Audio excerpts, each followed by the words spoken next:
Assalamualaikum warahmatullahi wabarakatuh. Teman-teman, kembali lagi di channel YouTube saya, Khairun Imam.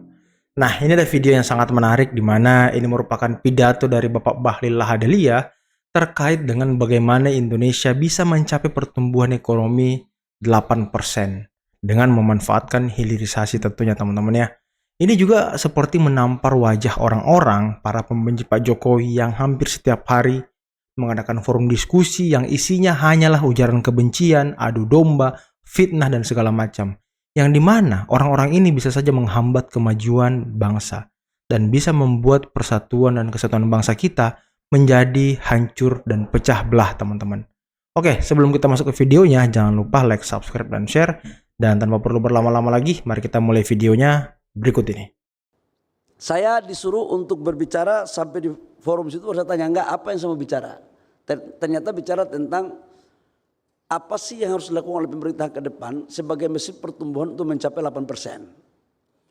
Nah, karena itu kita tahu semua bahwa kondisi ekonomi global ini kan sekarang masih dalam kondisi yang tidak menentu.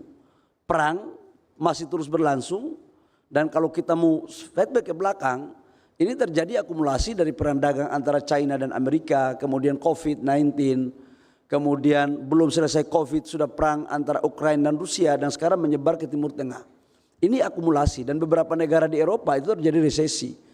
90 negara lebih menurut data IMF itu terjadi resesi. Nah, tapi kita tetap masih bersyukur bahwa pertumbuhan ekonomi kita masih jauh lebih baik di atas 5% dengan inflasi terjaga di bawah 3%. Ini sebenarnya kekuatan kita. Ini dasar kita untuk menuju ke sana. Nah, untuk menuju ke sana, salah satu program Pak Prabowo ke depan itu adalah kedaulatan energi. Ada dua sebenarnya, minimal dua, ada kedaulatan pangan dan kedaulatan energi. Nah, karena saya sekarang ditugaskan oleh Pak Jokowi untuk menjadi Menteri SDM, saya akan berbicara pada konteks energi. Bapak Ibu semua, kita tahu bahwa 30 tahun kemarin, tepatnya waktu itu tahun 96-97, saya pikir Pak Satya waktu itu masih muda, sangat hafal sekali, bahwa lifting minyak kita itu 1.600.000 barel per day. Dengan kontribusi kepada negara, pendapatan negara itu sekitar 40-50%. Kemudian pasca reformasi terjadi incline yang tidak bisa kita atasi secara baik. 2008 itu ada perbaikan menjadi 800-900 ribu barel per day. Karena ada penambahan di Banyu Urip. Nah, kemudian turun terus. Ini terjadi incline terus. Nah, sekarang kita produksi minyak kita itu tinggal 600.000 barel per day. Dan konsumsi kita itu 1.600.000 barel per day. Jadi kita impor kurang lebih sekitar 900.000 barel sampai 1 juta. Jadi apa yang terjadi di tahun 96-97 kita ekspor, sekarang berbalik, kita impor dengan jumlah yang sama. Ini kira-kira masalah negara kita. Jadi Bapak Ibu semua, kalau tidak kita mampu mengatasi lifting, maka jangan pernah bermimpi kita ini akan menuju kepada kedaulatan energi. Kemudian apa yang harus dilakukan? Sekarang kan apa yang harus dilakukan? Ini masalah, apa yang harus dilakukan? Yang pertama kita harus lakukan adalah kita harus mengoptimalkan sumur-sumur kita, baik yang ada maupun yang idle, untuk bisa meningkatkan lifting kita. Karena kalau tidak ada gerakan apa-apa, itu turun kita sekitar 7-15% per tahun. Maka saya membuat keputusan adalah pertama, dari total lifting kita 600.000 barel per day, itu Pertamina 65%, sekitar 400.000, 25%-nya itu ExxonMobil di Cepu. Maka saya tanya kepada Exxon, apa yang membuat kamu punya target 100.000 menjadi 150.000 barel per day? Jadi dia bisa melakukan lompatan. Ternyata ada intervensi teknologi. Salah satu teknologi yang dipakai itulah EOR. Dan ini kita lagi kembangkan Pertamina untuk membangun di wilayah Rokan di Sumatera. Mau tidak mau seperti itu. Yang kedua adalah sumur idle kita, total sumur kita itu ada 44.900 sumur di Republik ini. Kekayaan Bapak Ibu semua ini. Nah, yang aktif itu hanya 16.000 lebih. 16.600 itu idle. Setelah di breakdown lagi, ada kurang lebih sekitar 5.000 sumur yang bisa kita optimalkan. Nah, ini yang kita kejar. Di samping itu memang kita harus melakukan apa yang disebut dengan eksplorasi. Nah, eksplorasi ini sudah lebih banyak di wilayah-wilayah timur. Dan ini cost-nya tinggi sekali dan butuh waktu cepat. Maka kita ke depan akan memangkas berbagai regulasi yang menghambat proses akselerasi daripada eksplorasi. Dari 320 izin sekarang tinggal 140 izin, kita akan pangkas lagi, kita perpendek dengan waktu yang tepat. Supaya apa? Investor bisa masuk. Kalau tidak ada tawaran yang lebih kompetitif dibandingkan dengan negara lain dan negara kita, bagaimana investor bisa masuk? Jadi cara-cara lama kita harus rubah. Nah, ruang-ruang ini Pak Angga, silakan Rempnas memainkan peran. Saya udah minta kepada SKK Migas, sumur-sumur yang nggak bisa lagi di jalan diserahkan kepada negara. Kita suruh kerjasamakan, kalau katakanlah dipegang oleh K3S, oleh Pertamina atau yang lain, kalau nggak jalan kita minta segera dikerjasamakan dengan pengusaha swasta. Baik dalam negeri maupun luar negeri. Karena bagi negara, penting BUMN itu menjadi prioritas. Tetapi bagi negara ketika kita menggantungkan harapan kepada BUMN dan lifting kita tetap turun, itu kita tekor terus. Setiap tahun kita itu menghabiskan devisa kita 500 triliun. Makanya nilai tukar dolar kita terhadap rupiah agak sedikit maju mundur karena memang hukum permintaan dan penawaran terjadi terhadap dolar. Bayangkan salah satu sumber kebutuhan dolar terbesar itu adalah kita untuk membeli energi. Itu satu. Nah di samping itu kita akan tingkatkan menjadi B50, B60. Program Pak Prabowo itu B50, B60 sekarang kita lagi menghitung. Karena sekarang B40 sudah selesai di uji coba. Nah kalau ini mampu kita lakukan, kemudian kita geser sebagian untuk menuju kepada energi baru terbarukan dengan mengoptimalkan mobil-mobil listrik dan motor listrik. Motor kita tahu berapa? 120 juta. Motor Honda ini kita 120 juta di Republik ini. Makanya dari total pemakaian minyak kita 49% itu di sektor transportasi. 49%. Dan 30%-nya di sektor industri. Jadi maka caranya bagaimana untuk kita menuju kepada kedaulatan energi? Menaikkan lifting dengan 3 pola. Sumur yang ideal kita harus aktifkan. Sumur yang berjalan kita harus intervensi dengan teknologi agar meningkatkan kapasitas. Yang berikut adalah bagaimana kita mempercepat eksplorasi. Di samping itu B40 sekarang kita menjadi B50, B60. Bahkan kalau teknologinya bisa dalam pandangan Pak Prabowo, bila perlu kita tingkatkan lagi. Dan kita segera melakukan konversi dari fosil ke motor, mobil listrik. Makanya ini bagian daripada kedaulatan. Kalau ini mampu kita lakukan insya Allah clear. Itu yang pertama. Yang kedua Pak Angga, ini bisnis ini Pak Angga. Jadi silakan SKK Migas, Pak Angga kan bagian daripada tenaga ahli SKK Migas kan. Ini saya sudah buka ini peluangnya ini, saya sudah buka ini. Selama beraturan semuanya saya sudah buka ini. Udah.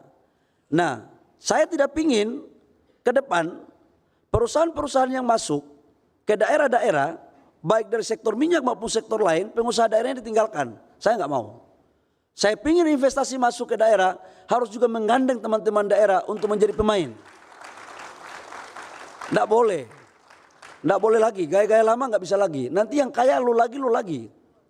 Nggak bisa.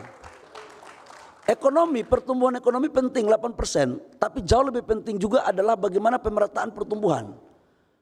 Kalau akumulasinya yang dikuasai oleh satu kelompok tertentu, kita bertentangan dengan pasal 33. Pasal 33 itu kan seluruh kekayaan laut, darat dan udara harus dikuasai oleh negara dan untuk dipergunakan untuk kesejahteraan masyarakat, bangsa dan negara. Kemudian ada demokrasi ekonomi.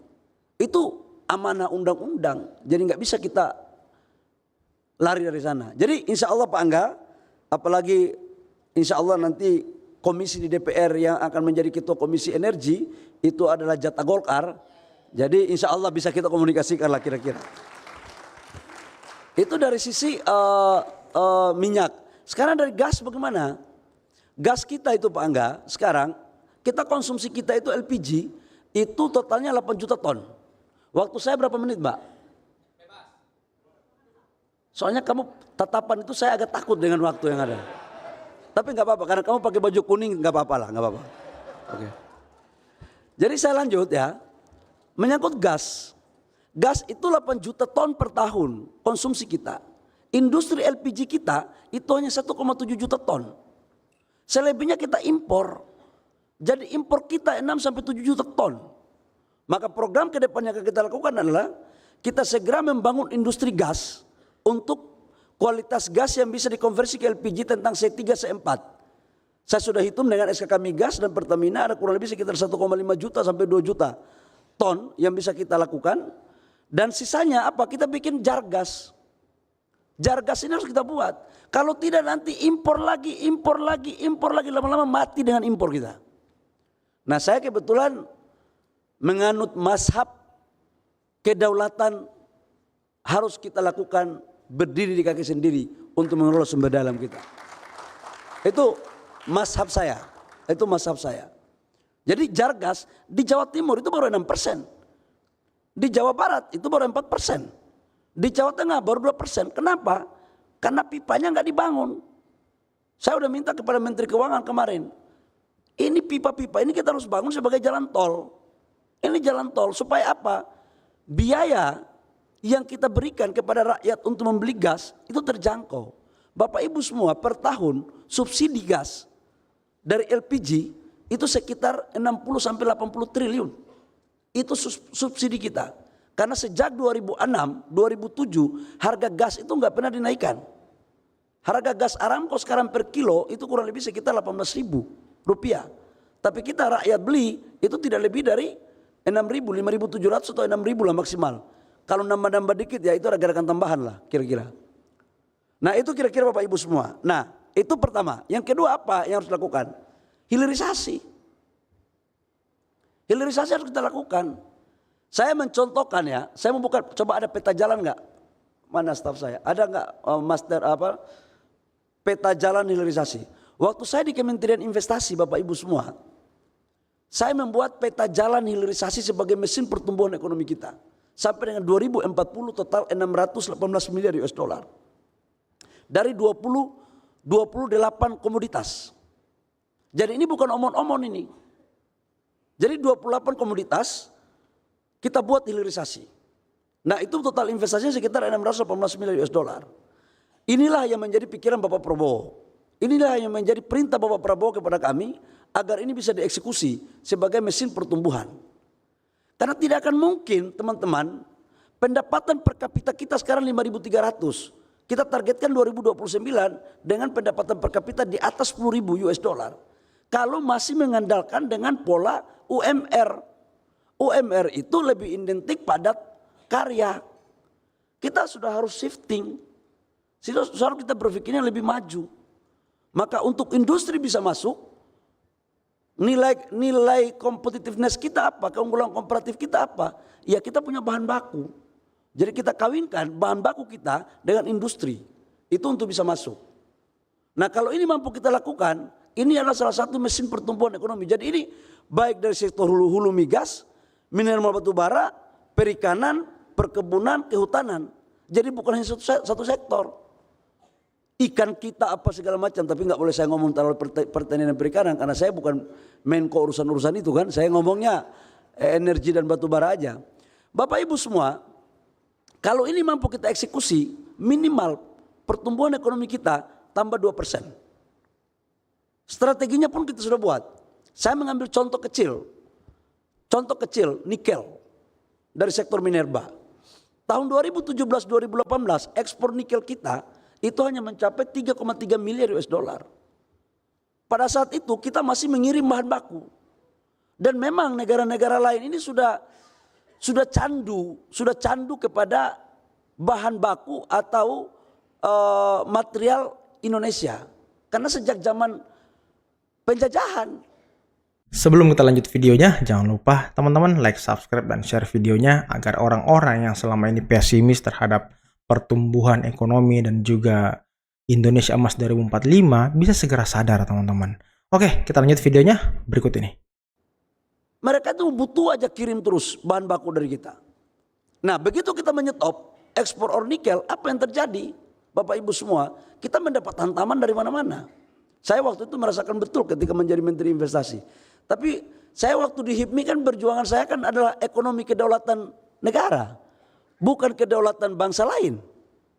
Karena itu spirit kita waktu di HIPMI. Dan saya yakin semua dalam ruangan ini adalah ada irisannya dengan HIPMI terkecuali kohor yang teman-temannya Pak Angga. Tapi sesungguhnya kalau bicara tentang organisasi yang menuju kepada kedaulatan itu, ya HIPMI lah paling paten menurut saya. Itu menurut saya ya. Kan ada orang juga bisa mengatakan yang lain gitu. Itu demokrasi kan bisa begitu saja. Nah, apa yang terjadi? 2017-2018 3,3 miliar dolar. Kita stop. Waktu itu smelter kita belum sampai 10. Kita menyetop ekspor nikel. Sekarang ekspor nikel kita berapa? Hasil hilirisasi sudah mencapai hampir 34 miliar US dollar. Dari hanya 50 triliun sekarang mencapai 500 triliun. Bayangkan.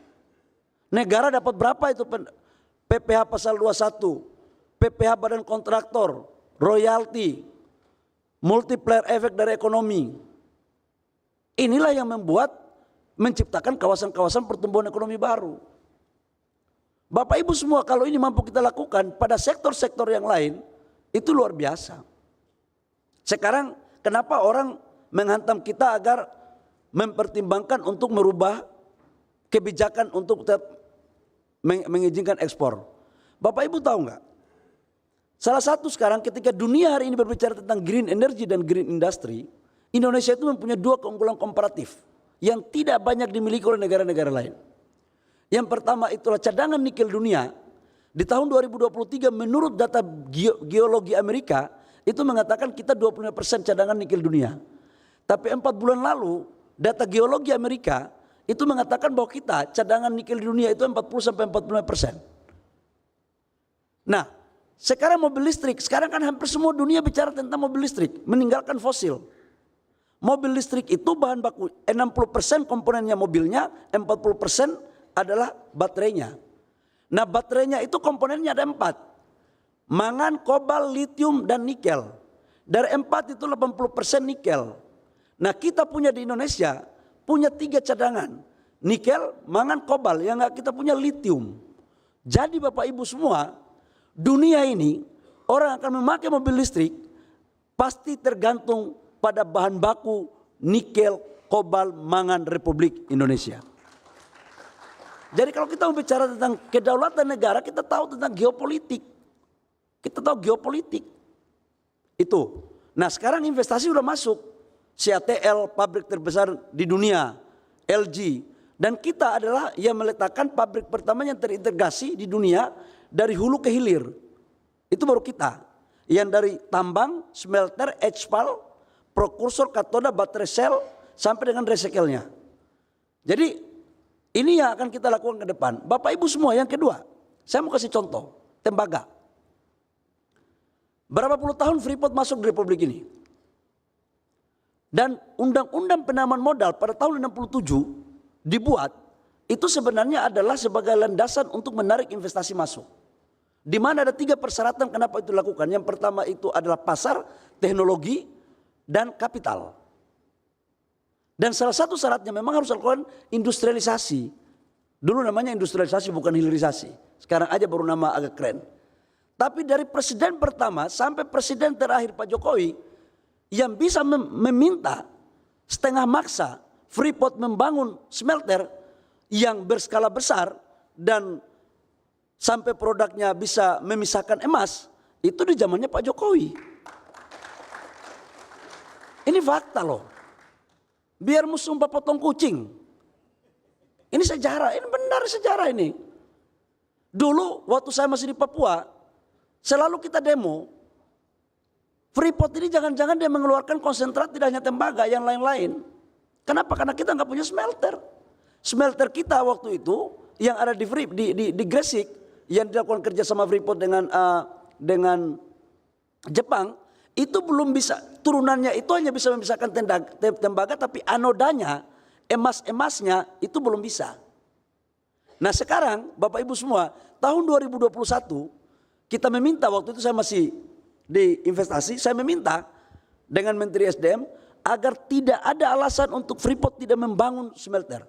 Totalnya 3 miliar US dollar investasinya, dan sekarang sudah diresmikan, dan itulah pabrik terbesar di dunia single line untuk tembaga. Jadi ini leadership, bukan omon-omon ini bukan omon-omon. Coba kasih keluar slide PON industri tembaga. Jadi Bapak Ibu semua, sekarang semua konsentrat kita baik di Aman maupun di Freeport sudah harus diolah. Nah itu. Jadi kita ini peta jalannya sudah ada. Tinggal mau atau tidak.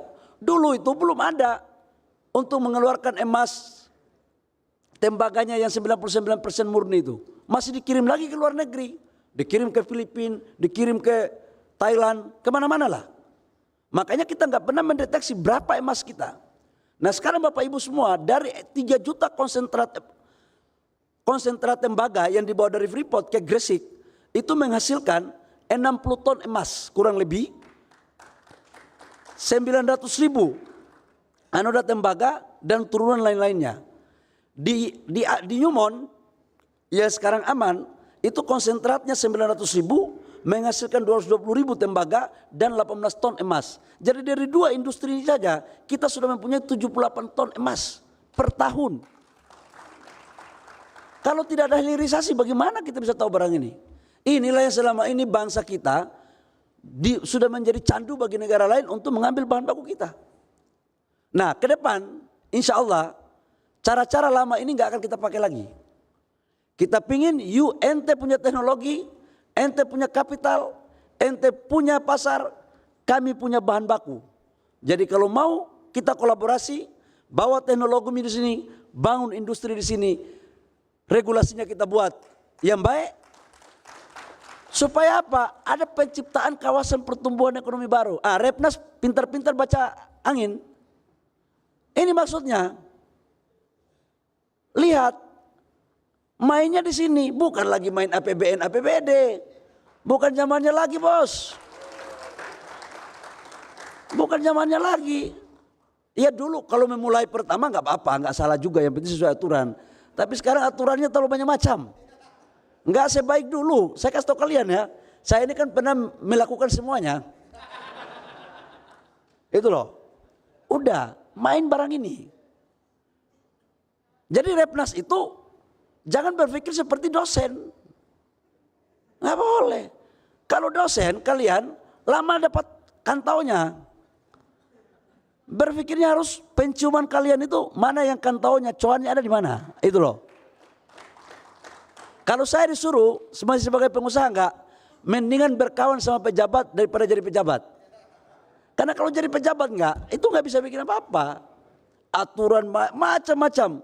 Masuk kamar mandi saja ada ajudan. Apalagi mau buat gerakan tambahan, enggak bisa.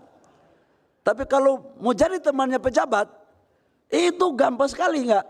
Yang penting sesuai aturan. Itu. Aturan ditegakkan, kerja profesional, ini yang bisa kita lakukan. Bapak Ibu semua, saya pikir karena waktu saya sudah habis, saya harus merapat lagi Pak Angga. Saya sudah memenuhi kewajiban saya sebagai ketua Dewan apa enggak? Pembina Repnas. Terlalu banyak jabatan kita sampai lupa jabatan Repnas. Memang waktu terpilih jadi ketua Golkar itu lupa jabatan lain enggak gitu.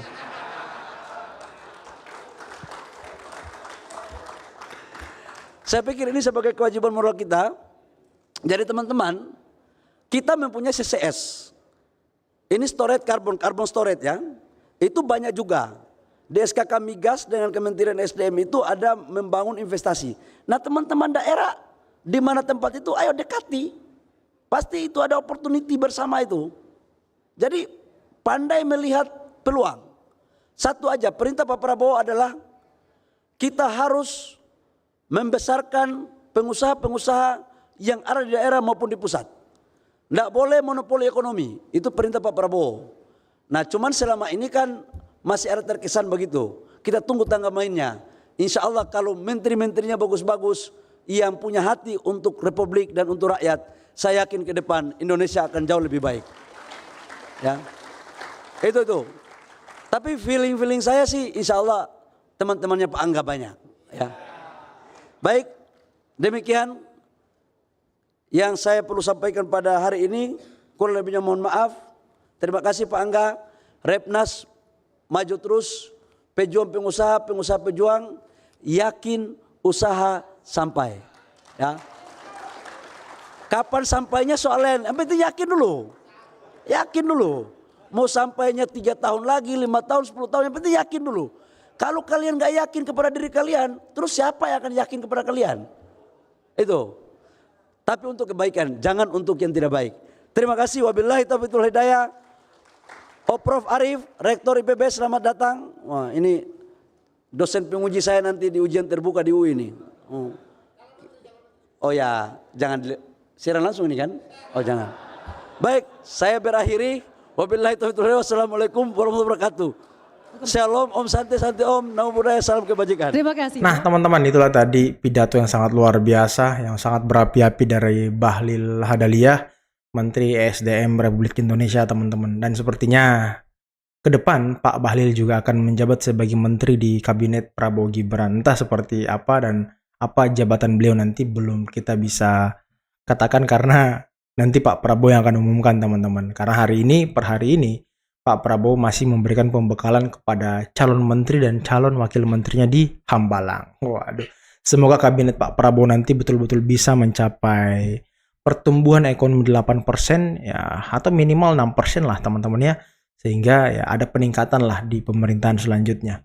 Dan juga kita doakan semoga Pak Prabowo nanti bisa melaksanakan seluruh program-program kerjanya dengan baik, utamanya hilirisasi yang mungkin saja nanti Pak Bahlil juga yang menangani hal ini, teman-teman, karena beliau yang mengerjakan hal ini selama kurang lebih beberapa tahun belakangan, teman-teman ya.